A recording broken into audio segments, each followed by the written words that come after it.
तिमीको वचन मैले मेरो हृदयमा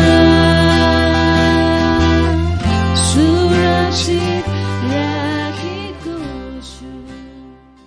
गत केही समय अगाडिदेखि हामी प्रकाशको पुस्तकबाट अध्ययन गर्दै आइरहेका छौँ र आज हामी प्रकाशको पुस्तक 3 अध्यायको 1 पददेखि 6 पदसम्म अध्ययन गर्नेछौँ, जहाँ सार्डिसको मण्डलीलाई प्रभु येशूले पत्र पठाउनुहुन्छ।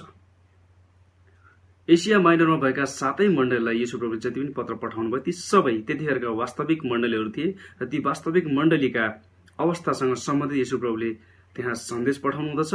अनि ती मण्डलीहरू त्यहाँका शहरको पहिलेको जुन पृष्ठभूमि थियो, जुन इतिहास थियो, त्यहीसँग सान्दर्भिक ती मण्डलीको अवस्थालाई निहालेर प्रभु येशूले पत्र पठाउनु हुँदछ।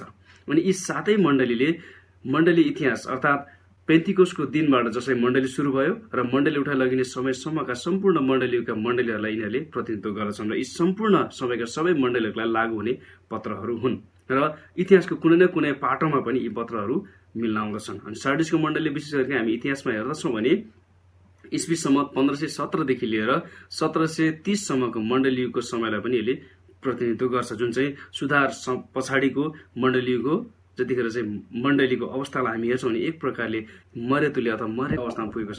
सार्डिसमा भएका केही विश्वासयोग्य इसाईहरूका असल कामहरूको लागि प्रशंसा गर्न र त्यहाँ भएका अन्य अधिकांश लापरवाह जीवन बिताइरहेकाहरूलाई तिनीहरूले पहिले प्रभु येशूको वचन जुन थाहा थियो ती कुराहरूतर्फ फर्कन र येशू ख्रिस्टको आज्ञा पालन गर्नको निम्ति सम्झना दिलाउनका लागि चुनौती दिन येशूले यो पत्र पठाउनुहुन्छ। आउनुहोस् हामी सुरु गरौँ 1 पदबाट। अनि सार्डिसका मण्डलीका दूतलाई यो लेख, यी कुरा परमेश्वरका 7 आत्मा र 7 तारा हुनेले भन्दछ, तिम्रा काम मलाई थाहा छ, तिमी जीवित छौ भन्ने तिम्रो नाउँ त छ, तर तिमीहरू मरेका छौ। सार्डिसको मण्डलीको बारेमा अध्ययन गर्नुभन्दा अगाडि हामी सार्डिस सहरको बारेमा अलिकति जान्नु, सार्डिस सहरको पृष्ठभूमिको बारेमा जान्नु अति उत्तम हुन्छ होला। सार्डिस जुन अहिले आधुनिक टर्कीको सार्ट भन्ने ठाउँ हो, थियाटिरा सहरदेखि 33 माइल अर्थात् 53 किलोमिटर दक्षिण पूर्वीपट्टि पर्दथ्यो। सार्डिस प्राचीन लिडिया राज्यको राजधानी थियो। सार्डिस एसिया माइनरको सबैभन्दा पुरानो सहरको रूपमा प्रतिष्ठित थियो। अहिलेको टर्कीमा यी 7 मण्डलीहरू पर्दथे। यो सहर येशू ख्रिस्ट संसारमा आउनुभन्दा 2000 वर्ष अगाडितिर नै स्थापना भएको थियो। अनि येशू ख्रिस्ट संसारमा आउनुभन्दा 1200 वर्ष अघि सार्डिस प्राचीन लिडिया राज्यको राजधानी थियो। धेरै चाखलाग्दो र प्रख्यात सहर थियो। यो सहर 5 वटा महत्वपूर्ण हाइवेहरू जोडिएको जक्सनमा पर्दथ्यो र यी हाइवेहरू व्यापारिक दृष्टिकोणले निकै महत्वपूर्ण मार्गहरू थिए। सार्डिस सहरको ठिक मुनि यी 5 व्यापारिक महत्व बोकेका द्रुत मार्गहरू अर्थात् हाइवेहरू पर्दथे। यो सहर एक उच्च पर्वतमा भएको, वरिपरिबाट ठाडो चट्टानले ढाकेको थियो। यस पर्वतमा भएको सार्डिस सहरमा जाने बाटो एउटै मात्र थियो, जुन चट्टानमा धाँधो फाटेर अर्थात् चर्केर बनेको जस्तो साँघुरो बाटो थियो। यस सहरलाई आक्रमण गर्ने कुनै अरू बाटो थिएन। त्यसैले सार्डिस सहरलाई एक बालकले पनि सुरक्षा गर्न सक्छ भन्ने गरिन्थ्यो। यस सहरको अवस्थालाई गर्दा कसैले पनि आक्रमण गरेर अधीनमा लिन सक्दैन भनेर त्यहाँका बासिन्दाहरूले भन्दथे। यस सहरलाई कसैले कहिल्यै पनि हराउन र कब्जा गर्न सकेको थिएन। सार्डिसको राजा क्रोएसिस भए, जो त्यतिखेरका सबैभन्दा धनी व्यक्तिका रूपमा प्रचलित पनि थिए। चाँदी र सुनको सिक्काको आविष्कार गर्ने पहिलो व्यक्ति उनी नै थिए। ती सबै चाँदी र सुनका सिक्काको तौल एकदमै बराबर भएकोले त्यहाँको सरकारले ती सिक्कालाई सबैतिर प्रयोगमा ल्याउनका लागि प्रमाणित पनि गरेको थियो। ग्रीक इतिहासकार हेरोडोटसले फारसका राजा अर्थात् कोरेसको समयमा सार्डिसको पतनको बारेमा बताउँदछन्। राजा क्रोएसिस फारसका राजा कोरेस अर्थात् साइरसको विरुद्धमा लडाईँ गर्न उक्सिए, जुन एक मूर्ख निर्णय थियो उनको। क्रोएसिसले त्यस लडाईँमा हारे र उनी सार्डिसमा फर्के। त्यसपछि राजा कोरेसले सार्डिस सहरलाई आक्रमण गर्ने विचार गरे र पहिले यस सहरको राम्रो अध्ययन गर्ने विचार गरे र 14 दिनको अध्ययनपछि उनले यो सहर सुरक्षाको दृष्टिकोणबाट धेरै नै बलियो पाए शहरलाई वरिपरिबाट घेरेको ठाडो चट्टानको हिसाबै गर्न पनि नसकिने उनले पाए।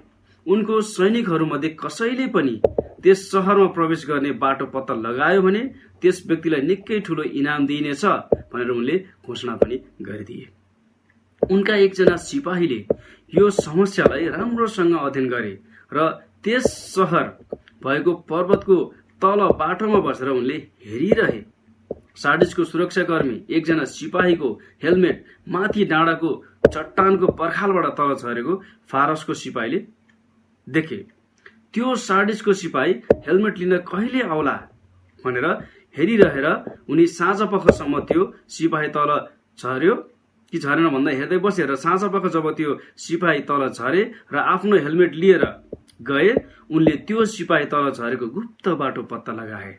फारसका सेनाहरू सजिलैसँग माथि डाँडामा उक्लिए, शहरको वास्तविक पर्खालहरूमा आइपुगे र ती पर्खालहरूको सुरक्षा नगरिएको उनीहरूले पाए। सार्डिसका सिपाहीहरू तिनीहरूको शहरको प्राकृतिक सुरक्षामाथि निकै ढुक्क थिए। तिनीहरूले शहरको लगनशील निगरानी राख्नुपर्ने आवश्यकता नै ठानेका थिएनन्। त्यसैले फारसका राजा कोरसले सार्डिस शहर ईसा पूर्व 549 मा सजिलैसँग कब्जा गरे। 200 वर्षपछि फेरि एन्टियोकस द ग्रेट तेस्रोले त्यसै गरी सार्डिस शहरलाई आक्रमण गरे र अधिक रूपमा सुरक्षित ठानेर शहरको निगरानी नगरेको सार्डिस शहरलाई ईसा पूर्व 218 मा कब्जा गरे। जुन समयमा येशूले यूहन्नालाई यी शब्दहरू भन्नुभयो, त्यस बेलासम्म सार्डिसको प्राचीन शहरले आफ्नो असल दिन देखिसकेको थियो र खस्किन पनि सुरु गरिसकेको थियो। अझै पनि यो एक धनी शहर थियो। केही महत्वपूर्ण सडकहरू र व्यापारिक मार्गहरू जोडिएको स्थानमा अवस्थित थियो। यो शहर मिलिटरी इतिहास, गरगहना र कपडाको लागि प्रचलित थियो। लिडियाको राजा क्रोएसिसको समयमा पैसाको सिक्काको चलन चल्ती सार्डिसबाटै भएको थियो। प्राचीन समयमा सार्डिस चाँदीको सिक्काको लागि प्रख्यात थियो। अहिलेको आधुनिक रुपियाँ पैसाको जन्म पनि सार्डिसबाटै भएको थियो। सार्डिस शहरको सजिलो पैसा आर्जन, खुकुलो नैतिक वातावरणले गर्दा त्यहाँका मानिसहरूलाई कुख्यात रूपमा आरामदायी प्रेमी बनाएको थियो। सार्डिस शहरको विशेष प्रकारको चरित्रले गर्दा सार्डिस एक अपमानको नाम पनि हुन गएको थियो। त्यहाँका मानिसहरू छाडा जीवनयापन, कुख्यात रूपमा आनन्द र आरामदायी प्रेमी थिए। सार्डिस शहर पतनतिर अघि बढिरहेको थियो। विलासिता र अनुशासनको अभाव नै केही अर्थमा भन्ने हो भने सार्डिस शहरको पतनको माध्यम हुन पुगेको थियो। सार्डिस शहर यसको आरामदायीपन र विलासिताको निम्ति प्रख्यात थियो। यो शहर प्रतिष्ठा, उदासीनता र अनैतिकताको लागि सुहाउँदो थियो। सार्डिसमा सिबल देवी माताको लागि एक विशाल भव्य मन्दिर थियो। यस मन्दिरको भग्नावशेषबाट पनि हामी के थाहा पाउन सक्छौं भने यस शहरको मुख्य स्तम्भ र पिल्लरहरू 60 फिट अर्थात 20 मिटर अग्लो र गोलाइ 6 फिट अर्थात 2 मिटर भन्दा ठूलो थियो। सबै प्रकारको यौन अनैतिकता र अशुद्धताहरू सहित यस देवीको आराधना गरिन्थ्यो। सार्डिस शहरको प्रमुख धर्म सिबल देवी माताको आराधना थियो, जसलाई प्रकृतिको देवी पनि भनिने गरिन्थ्यो। प्रकृतिको शक्तिहरूको आराधना अर्थात पूजा गरिन्थ्यो यस देवीको नाउँमा, जुन मृत्युको अधीनमा थिए तर ती आफैमा प्रजनन हुन सक्ने शक्ति थियो भनेर त्यतिखेरका मानिसले मानिलिन्थे र ती देवीको आराधना पनि गर्दथे। यहाँ प्रभुले भन्नुहुन्छ सार्डिसका मण्डलीका दूतलाई लेखा, अर्थात सार्डिस मण्डलीको पास्टरलाई यी कुराहरू लेखा भनेर प्रभुले यूहन्नालाई भन्नुहुन्छ। यी कुरा परमेश्वरका 7 आत्मा र 7 तारा हुनेले भन्दछ भनेर प्रभुले आफ्नो बारेमा यहाँ बयान गर्नुहुन्छ सार्डिसको मण्डलीलाई। प्रभु येशूले आफूलाई सार्डिसका विश्वासीहरू कहाँ सर्वज्ञानी परमेश्वरको रूपमा प्रस्तुत गर्नुहुन्छ। येशूले यहाँ प्रयोग गर्नुभएको शब्दले उहाँको चरित्रलाई हरेक आत्मिक शक्ति र अधिकारको मालिकको रूपमा जोड दिन्छ। बाइबलमा 7 संख्याले पूर्णताको संकेत गर्दछ। त्यसैले येशूसँग परमेश्वरको आत्माको पूर्णता छ। येशूसँग मण्डलीलाई दिनको लागि पवित्र आत्माको भरपूरी पूर्णता छ। येशू ख्रीष्ट आफ्नो मण्डलीमाथि पूर्ण अधिकार गर्नुहुन्छ। मण्डलीको प्रभु हुनुहुन्छ उहाँ भन्ने कुराको यसले हामीलाई सम्झना गराउँदछ। 7 ताराले 7 मण्डलीहरूको प्रतिनिधित्व पनि गर्दछ, किनभने हामीलाई थाहा छ प्रकाशको पुस्तक 1 अध्यायको 20 पद अनुसार 7 तारा 7 मण्डलीका स्वर्गदूतहरू हुन्, अर्थात् दूतहरू हुन्। यी पत्रहरूद्वारा जब येशू 7 मण्डलीका दूतहरूसँग बोल्नुहुन्छ, उहाँ एक व्यक्तिसँग मात्र नभई त्यस व्यक्तिद्वारा सम्पूर्ण मण्डलीका विश्वासी अर्थात् सम्पूर्ण मण्डलीहरूसँग नै बोल्दै हुनुहुन्छ।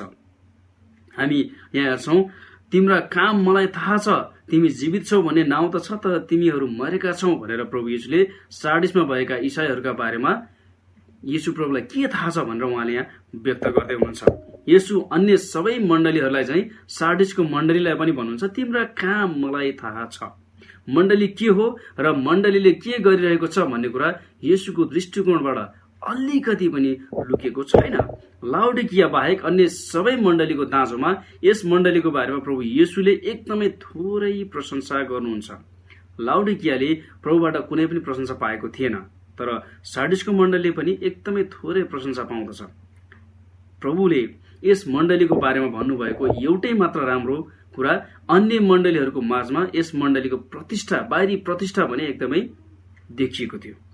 तिमी जीवितै छौ भन्ने नाउँ त छ भनेर प्रभु येशूले भन्दै हुनुहुन्छ। सार्डिस एक मरेको विश्वास भएको मण्डली भनी दाबी गरिएको थियो। यस मण्डलीको इसाई जमातको रूपमा प्रतिष्ठा त थियो, तर धेरै जस्तो समय यस मण्डलीले औपचारिकता र उत्तेजनाका कुराहरूलाई नियमितता दियो, तर यही कुरा आत्मिक जीवनमा भने भरिएर पोखिएन। यो मण्डली परमेश्वरका कुराहरूमा चम्किएन। तिमीहरू मरेका छौ भनेर प्रभु येशूले भन्नुहुन्छ। यसले के देखाउँदछ भने राम्रो प्रतिष्ठा सदैव साँचो आत्मिक चरित्रको निश्चयता होइन भन्ने कुरा हामी यसबाट थाहा पाउन सक्छौं। तर तिमी मरेका छौ प्रभु येशूले यहाँ भन्नुहुन्छ। यसले देखाउँछ कि त्यस मण्डलीमा कुनै संघर्ष थिएन, युद्ध थिएन, आत्मिक कुनै युद्ध थिएन, सताउटमा परेका थिएनन्। एक मरेको शरीरले युद्ध गुमाएको हुन्छ। त्यस्तै यस मण्डली पनि विश्वासमा आत्मिक रूपमा मरेको अवस्थामा थियो। त्यसले गर्दाखेरि यस मण्डलीले पनि आफ्नो विश्वास गुमाएको थियो र लडाई सकिए चाहिँ देखिएको थियो र एकदम विलासितामा बसिरहेको थियो। सार्डिसमा औंलामा गन्न सकिने थोरै विश्वासीहरू मात्र प्रभुमा विश्वासयोग्य रहेका थिए। त्यसैले चाहिँ हामी 2 र 3 पदमा देख्छौं, जागा रहो र मनै लागेका रहल कुराहरूलाई दरिला पार, किनकि मैले तिम्रा काम मेरा परमेश्वरको दृष्टिमा सिद्ध भेटाएको छैन। सार्डिसको मण्डलीलाई येशू प्रभु यहाँ सल्लाह छ। सार्डिसमा भएको मण्डलीले के गरेको येशू प्रभु चाहनुहुन्छ भन्ने कुरा हामी यहाँ 2 र 3 पदमा पाउँदछौं। 3मा येशू प्रभुले भन्नुहुन्छ, यसकारण तिमीले जे पायौ र सुन्यौ सो सम्झ, त्यसलाई कायम राख र पश्चाताप गर। यदि तिमी जागा रहेनौ भने त म चोर जस्तै आउनेछु र म कुन बेला आउनेछु सो तिमीहरूले थाहा पाउने छैनौ। सार्डिसको मण्डलीका विश्वासीहरूका वर्तमान अवस्थालाई जाँच्न र तिनीहरूका आवश्यकतालाई महसुस गर्नका लागि तिनीहरू आत्मिक निन्द्राबाट बिउजाउनु पर्ने थियो, अथवा आत्मिक निन्द्राबाट बिउजाउनु अत्यन्त आवश्यक थियो। किनभने मत्तीको पुस्तक हामी 24 अध्यायको 42, 25 को 13 र 26 अध्यायको 41 मा हेर्छौं भने प्रभु येशू कतिखेर आउनुहुन्छ कसैले जान्दैन भन्ने कुरा हामी त्यहाँ देख्दछौं। सार्डिस शहरलाई वरिपरिबाट प्राकृतिक चट्टानले प्रदान गरेको सुरक्षामा अति नै भर परेर सार्डिस शहरको पहरेदार सिपाहीहरूको लापरवाहीको कारणले गर्दा तिनीहरूका शहर पहिले नै 2 पटक दुश्मनहरूका हातमा परिसकेको थियो। तिनीहरूले आफ्ना मण्डलीमा भएका कमजोरीका क्षेत्रहरूलाई पनि मजबुत पार्नु आवश्यक थियो, जुन लगभग मर्नै लागेको थियो। एफिससको मण्डलीले जस्तै सार्डिसको मण्डलीले पनि तिनीहरूको मण्डलीको आत्मिक सम्पदालाई सम्झनु पर्ने थियो। आफू कुन ठाउँबाट खसेका छन् भन्ने कुरा उनीहरूले सम्झनु पर्ने थियो र आफू खस्केको अवस्थालाई निहालेर पहिलेको अवस्थामा जानु आवश्यक थियो। तिनीहरूका शिक्षकहरूले तिनीहरूलाई पहिले सिकाएका चरित्रहरू, गतिविधिहरूतिर फर्काउनु आवश्यक थियो, अर्थात् तिनीहरूले पहिले ग्रहण गरेका र सुनेका परमेश्वरको वचनलाई सम्झनु आवश्यक थियो र पश्चाताप गरेर सुसमाचारलाई पुनर्स्थापना गरी प्रेरितहरूका सिद्धान्ततिर फेरि फर्कनु आवश्यक थियो। येशू प्रभुले दिनुभएको यी चेतावनीहरू ध्यान नदिएको खण्डमा परिणामस्वरूप येशूले सार्डिसका विश्वासीहरूमा अनुशासन ल्याउनु हुने थियो र यसले तिनीहरूलाई अचम्मित पार्न सक्ने थियो। त्यसैगरी पृथ्वीका बासिन्दाहरू पनि येशू ख्रीष्टको दोस्रो आगमनको बेलामा प्रभु येशूले पठाउनु हुने पृथ्वीमा जति पनि विपत्तिहरू छन् ती विपत्तिहरूका कारणले गर्दा त्यतिखेर अचम्मित हुनेछन्। सार्डिसका विश्वासीहरू प्रभुको पुनरागमनको आशा गरेर सजग भइरहेका थिएनन्। त्यसैले त प्रभु येशू भन्नुहुन्छ, यदि तिमी जागा रहेनौ भने त म चोर जस्तै आउनेछु र म कुन बेला आउनेछु सो तिमीहरू थाहा पाउने छैनौ। यदि तिनीहरूले वास्ता नगरे खण्डमा प्रभु येशूले दिनुभएको चेतावनीलाई प्रभु कुनै पनि बेला आएर तिनीहरूलाई चाहिँ अनुशासन गर्न सक्नुहुने थियो। हामी यहाँ हेरौँ 4 पदमा, तर सार्डिसमा कति व्यक्ति छन् जसको आफ्नो लुगा बिटुलो पारेको छैनन्, तिनीहरू मसँग सेता वस्त्र लगाएर हिँड्नेछन् किनकि तिनीहरू योग्यका छन्। येशू प्रभुले यहाँ 4 र 5 पदमा हेर्छौँ भने येशू प्रभुले यहाँनिर सार्डिसका मण्डलीमा ती बाँकी रहेका विश्वासयोग्य रहेका केही विश्वासीहरूलाई इनामको प्रतिज्ञा गर्नुहुन्छ।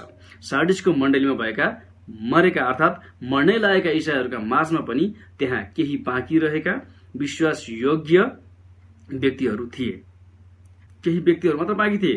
पर्गामुममा र थियाटिरामा राम्रा विश्वासीहरूका माझमा केही नराम्रा मानिसहरू थिए, केही मात्र नराम्रा मानिसहरू थिए, तर अधिकांश राम्रा मानिस थिए। तर सार्डिसको मण्डलीमा हामी हेर्छौँ भने हामी के देख्छौँ, त्यसको ठिक उल्टो छ।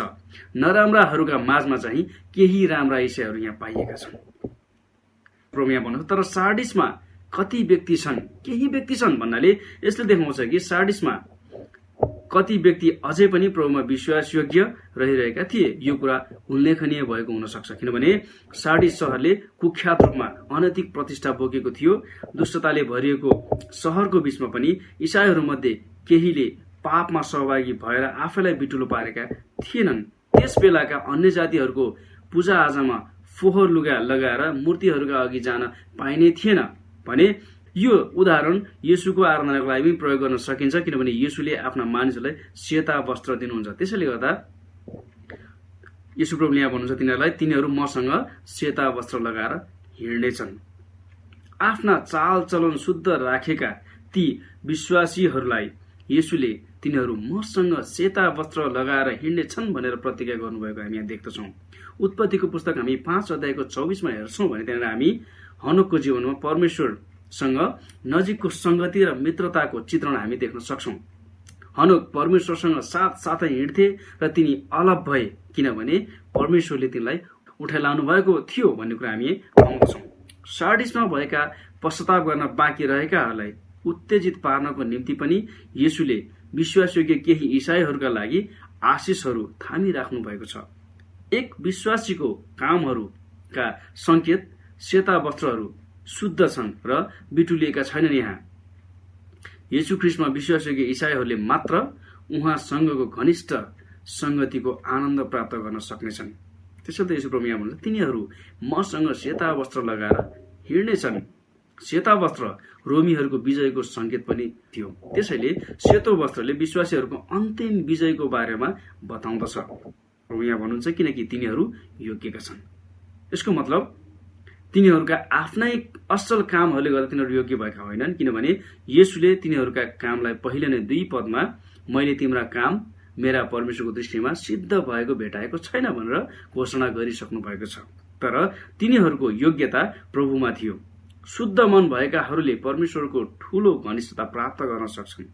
यो सम्बन्ध तिनीहरूले आर्जन गरेकोले गर्दा होइन, तर तिनीहरूले परमेश्वरका कुराहरूमा धेरै चासो लिएका कारणले गर्दाखेरि थियो। परमेश्वरका कुराहरूमा ध्यान दिने र त्यसै अनुसार आफ्नो जीवन जिउनेहरूलाई उहाँले इनामको प्रतिज्ञा गर्नुभएको छ। मत्ती 5 अध्यायको 8 पदमा हेर्छौँ भने त्यहाँनिर येशूले भन्नुहुन्छ नाडाको उपदेशमा, धन्य शुद्ध हृदय हुनेहरू किनभने तिनीहरूले परमेश्वरलाई देख्नेछन् भनेर लेखिएको हामी पाउँदछौँ। सेता वस्त्र यहाँको सन्दर्भ अनुसार हामी हेर्छौँ भने सन्तहरूका धार्मिक कार्यहरू पनि हुन्। अर्थात् सेता वस्त्र सन्तहरूका धार्मिक कार्य हुन्, जुन कुरा हामी 19 अध्यायको 8 पदमा पनि प्रकाशमा पाउँदछौँ। थुमाको प्रायश्चितमय रगतमा विश्वास गरेर साँचो अनन्त जीवन पाएकाहरूले पक्कै पनि तिनीहरूले उद्धार पाएको जीवनमा प्रमाणका रूपमा असल कामहरू प्रकट गर्नेछन्। अर्थात् सन्तहरूका धार्मिक कामहरू उनीहरूले प्रकट गर्नेछन्। जसले प्रभुमा साँचो रूपमा मुक्ति पाएको छ, नयाँ जन्म पाएको छ भने उसका जीवनमा असल कामहरू धार्मिक कामहरू पनि देखा पर्छ भन्ने कुरा हामी यहाँबाट देख्दछौँ। 5 पदमा हामी हेर्छौँ नि, जसले जित्छ त्यसलाई यसरी सेता वस्त्र पहिराइन्छ र म त्यसको नाउँ जीवनको पुस्तकबाट मेटिदिने छैन। म त्यसको नाउँ मेरा पिताको सामुन्ने र उहाँका दूतहरूका सामुन्ने स्वीकार गर्नेछु भनेर प्रभु यीशुले यहाँ भन्दै हुनुहुन्छ। पहिलो कुरा, जसले जित्छ त्यसलाई यसरी सेता वस्त्र पहिराइन्छ। येशूले सार्डिसको मण्डलीमा भएका आफ्ना लुगा बिटुलो नपारेकाहरू थोरै व्यक्तिहरूका परिचय यहाँ दिँदै हुन्छ। यी उद्धार पाएकाहरू आफ्नो विश्वासको दौड पूरा गरेर जित्नेहरूले येशूको उपस्थितिमा येशूबाट प्राप्त गरेका सेता वस्त्रहरू अन्ततः पहिरिन्छन्। परमेश्वरले जित्ने जति सबैलाई परमेश्वरको विशेष वस्त्र पहिराउनु हुनेछ, जसले तिनीहरूको भित्री आनन्द, विजय, शुद्धता र स्वर्गीय स्थानको घोषणा गर्नेछ। दोस्रो कुरा, म त्यो नाउँ जीवनको पुस्तकबाट मेटिदिने छैन भनेर प्रभु येशूले यहाँ भन्दै हुनुहुन्छ। उहाँले तिनीहरूका नाउँ अर्थात् जित्ने व्यक्तिको नाउँ जीवनको पुस्तकबाट मेटिदिनु हुने छैन। यो अनन्त जीवनको लागि प्रयोग गरेको अर्को एउटा उपमा हो, किनभने 2 अध्यायको 7 पदमा पनि हामी हेर्छौँ भने परमेश्वरको स्वर्गलोकमा भएको जीवनको रुखबाट खाना दिनेछु भनेर भन्नुभएको छ जित्ने व्यक्तिलाई। त्यसले गर्दा यो अनन्त जीवनको लागि प्रभुले दिनुभएको यो उपमा हो। परमेश्वरले स्वर्गमा धेरै पुस्तकहरू, रेकर्डहरू राख्नुहुन्छ जस्तो देखिन्छ यहाँ हेर्दाखेरि, किनभने प्रकाशको पुस्तक 20 अध्यायको 12 पदमा हामी हेर्छौँ भने पुस्तकहरू खोलिएर जीवनको पुस्तक पनि खोलियो भनेर हामी लेखेको पाउँछौँ। त्यसै गरी दानियल 9 अध्यायको 10 मा पनि न्यायको निम्ति अदालतको बैठक बसेको थियो र पुस्तकहरू खोलिए भनेर त्यहाँ लेखेको हामी पाउँछौँ। परमेश्वर सर्वज्ञानी हुनुहुन्छ, त्यसैले उहाँलाई वास्तविक रूपमा भन्नुपर्दा कुनै कुराको रेकर्ड राखिराख्नु आवश्यक पर्दैन, तर मानिसहरूले पछि सम्झनाको लागि पुस्तकहरू राख्दछन्। त्यसैले यहाँ प्रयोग गरेको पुस्तकको चित्रण प्रसङ्गको लागि एक उदाहरण हो, ताकि यो प्रकाश प्राप्त गर्ने व्यक्तिले सजिलैसँग बुझ्न सकोस् भनेर यहाँनिर लेखिएको हामी पाउँछौँ। यहाँनिर येशू प्रभुले म त्यसको नाउँ जीवनको पुस्तकबाट मेटिदिने छैन भन्नाले के यसको मतलब एक व्यक्तिले मुक्ति गुमाउन सक्छ भन्ने हो र कुनै व्यक्ति कुनै दिन बचाइन्छ, उसको नाउँ जीवनको पुस्तकमा लेखिन्छ र अर्को दिन ऊ फेरि पापमा परेर पतन हुन्छ र फेरि उसको नाम जीवनको पुस्तकमा मेटिन्छ र हामीले सर्वप्रथम यहाँ 3 अध्यायको 5 पदमा भएको सन्दर्भलाई विचार गर्नुपर्छ। यहाँको विशेष जोड भनेको मुक्तिको निश्चयतामा छ, गुम्ने कुरामा होइन। त्यसैले हामीले सोच्नुहुन्न कि नाउँहरू निरन्तर मेटाइन्छन् र त्यसपछि फेरि लेखिन्छन् भन्ने कुरा होइन। यहाँ भन्न खोजेको विचार अनुसार कि येशू स्वर्गमा ठूलो मेट्ने इरेजर लिएर नाउँहरू मेटाउने र लेख्ने काममा व्यस्त हुनुहुन्छ भन्ने हो र होइन, कदापि होइन। विशेष गरिकन हामीले यहाँ विचार गर्नुपर्छ कि यहाँ जीवनको पुस्तकको बारेमा बताइरहेको हामी देख्दछौँ। स्वर्गमा जीवनको पुस्तक छ र यो पृथ्वीमा येशूको 1000 वर्षको शासनपछि सेतो सिंहासनको न्यायको दिनमा खोलिन्छ। यसको मतलब जीवनको पुस्तक वास्तविक हो र यसबाट पढिनेछ। त्यतिखेर 20 अध्यायको 12 पदमा लेखेको छ, मैले ठूला र साना सबै मृतकहरूलाई सिंहासनको सामुने उभिरहेका देखेँ र पुस्तकहरू खोलिए। अर्को एउटा पुस्तक पनि खोलियो जो जीवनको पुस्तक हो। ती पुस्तकहरूमा लेखेका कुराहरू मुताबिक तिनीहरूका काम अनुसार मृतकहरूको हिंसा भयो भनेर लेखेको हामी पाउँदछौँ। हामी स्वर्ग जान्छौँ कि वा नर्क जान्छौँ भन्ने कुराको निर्धारण भने जीवनको पुस्तकले नै गर्दछ। यसको मतलब जीवनको पुस्तक अति महत्वपूर्ण छ। प्रकाशको पुस्तक हामी 20 अध्यायको 15 पदमा हेर्छौँ भने जसको नाउँ जीवनको पुस्तकमा लेखिएको भेटाइएन त्यो अग्निकुण्डमा फालियो भनेर लेखिएको छ। हाम्रो नाउँ जीवनको पुस्तकमा लेखिएको छ भन्ने कुरा थाहा पाउँदा यसले हामीलाई ठूलो आनन्द ल्याउनु पर्दछ, अर्थात् ठूलो आनन्द प्रदान गर्नुपर्दछ। अन्य बाइबलका पदहरू पनि पाउँछौँ जहाँ चाहिँ जीवनको पुस्तकको बारेमा हामी पाउँदछौँ। जस्तै लुकाको पुस्तक हामी 10को 20 मा पनि हेर्छौँ भने तर तिनीहरूका नाउँ स्वर्गमा लेखिएका छन् भनेर नै रमाओ भनिएको छ। त्यसै गरी प्रस्थानको पुस्तकमा नि मूसाले भने तापनि तपाईँले तिनीहरूको पाप क्षमा गर्नुहुन्न होला, हुन्न भने त तपाईँले लेख्नुभएको पुस्तकबाट मेरो नाउँ निशाना मेटिदिनुहोस् भन्दाखेरि प्रभु यसले मूसालाई तब भन्नुभयो, जसले मेरो विरुद्धमा पाप गरेको छ त्यसलाई नै म आफ्नो पुस्तकबाट मेटाइदिनेछु भनेर भन्नुभएको छ। भने भजन सङ्ग्रह पनि दाउदले भन्छन्, जीवनको पुस्तकबाट तिनीहरूका नाउँ मेटिउन् र धार्मिक अर्थात् धर्मीहरूका साथमा नलेखुन् भनेर लेखेको हामी पाउँदछौँ। येशू प्रभु यहाँ एक अचम्मको प्रतिज्ञा गर्नुहुन्छ, म त्यसको नाउँ मेरो पिताको सामुन्ने र उहाँका दूतहरूका सामुन्ने स्वीकार गर्नेछु भन्नुहुन्छ। यसले साधारण रूपमै अर्थ लगाउँदछ कि हामी येशूको नाउँ स्वीकार गर्न इच्छुक हुनुपर्दछ, शर्माउनु हुँदैन। हामीले येशूलाई ग्रहण गर्नु अर्थात् स्वीकार गर्नु महत्वपूर्ण कुरा हो, तर यो भन्दा पनि बढी महत्वपूर्ण कुरा चाहिँ के छ भने येशूले हामीलाई स्वीकार गर्नुहुन्छ भनेर जान्नु अझ धेरै महत्वपूर्ण कुरा हुन्छ। धर्मशास्त्रको निर्विरोधी शिक्षाको कारण मुक्ति अनुग्रहद्वारा हो, कामहरूद्वारा होइन। र साँचो विश्वासी सधैँ सुरक्षित छ भन्ने बयानको कारणले गर्दा जब हामी हेर्छौँ यूहन्ना 3:16 ताकि उहाँमाथि विश्वास गर्ने कोही पनि नाश नहोस् तर त्यसले अनन्त जीवन पाओस् भन्ने लेखेको हामी पाउँछौँ। अन्य पदहरू पनि थुप्रै छन्। यूहन्नाकै पुस्तक 5:24, 10:27 देखि 29 लगायत विभिन्न पदहरू। त्यसले गर्दा प्रकाशको पुस्तक 3:5 परमेश्वरको सन्तान कहिले पनि हराउन सक्ने सम्भावना पनि गर्न सकिँदैन भन्ने कुरा हामी यहाँ देख्दछौँ। हाम्रो प्रभुले प्रतिज्ञा गर्नुहुन्छ कि उहाँले जित्ने व्यक्तिको नाम उहाँको पिताको सामुन्ने र उहाँका दूतहरूका सामुन्ने स्वर्गमा स्वीकार गर्नुहुनेछ। 6 पदमा हेरौँ, जसको कान छ त्यसले सुनोस् पवित्र आत्माले मण्डलीहरूलाई के भन्नुहुन्छ। सुन्ने सबैलाई एक आम सल्लाह अर्थात् यहाँनिर सल्लाह दिएको हामी पाउँदछौँ यीशु प्रभुले। सार्डिसको मण्डलीलाई पवित्र आत्माले के भन्दै हुनुहुन्छ सो हामीले पनि सुन्नै पर्छ। जब हाम्रो प्रतिष्ठा राम्रो हुन्छ त्यति बेला आत्मिक मृत्युतर्फ निन्द्राको भाव शून्यमा सजिलै बग्न सक्छौँ। अझै पनि मरेका मण्डलीका लागि सधैँ आशा बाँकी छ, किनभने मरेकोलाई कसरी जीवित पार्ने भन्ने कुरा यीशु जान्नुहुन्छ। पवित्र आत्माले मण्डलीलाई के भन्नुहुन्छ, कहिल्यै नयाँ गरी जन्मेको अनुभव नगरी आफूलाई एक धार्मिक व्यक्तिको रूपमा दाबी गर्ने मानिसहरूका विरुद्धमा फेरि यहाँ गम्भीर चेतावनी सुन्नका लागि प्रभु येशू यहाँ बोलाउँदै हुनुहुन्छ। जसको कान छ त्यसले सुनोस् पवित्र आत्माले मण्डलीहरूलाई के भन्नुहुन्छ। प्रत्येक व्यक्तिलाई र प्रत्येक मण्डलीहरूलाई प्रभु येशूले यहाँनिर सल्लाह दिनुहुन्छ। सार्डिसमा भएका झुण्ड प्राय जसो सुधार पछिको, मैले अघि पनि भनिसकेँ सुरुमा 1517 देखि लिएर 1730 सम्मको ईस्वी सम्मतको समयको मण्डली अवधिलाई पनि यसले चाहिँ चित्रण गर्दछ। किनभने यस बेला मण्डली औपचारिक विधि विधानमा केन्द्रित सांसारिक र राजनैतिक बन्यो। युरोपका प्रोटेस्टेन्ट राज्यका मण्डलीहरू र अमेरिकी उपनिवेशका अगुवाहरू यसै वहाउमा लागेका थिए। सार्डिसले हामीलाई सिकाउँदछ कि हाम्रो प्रगति हुँदा पनि हामी सजग हुनुपर्दछ। सार्डिस सहर धनी थियो र कसरी आरामदायी जीवन जिउनुपर्छ भनेर जानेको थियो, तर यसले तिनीहरूलाई आफ्नो व्यवहारमा एकदमै लचिलो बनायो र उनीहरूलाई बिगार्यो। हामी एकदमै बलियो भएको अवस्थामा पनि हामी सजग हुनुपर्छ भन्ने कुरा पनि सार्डिसले सिकाएको छ।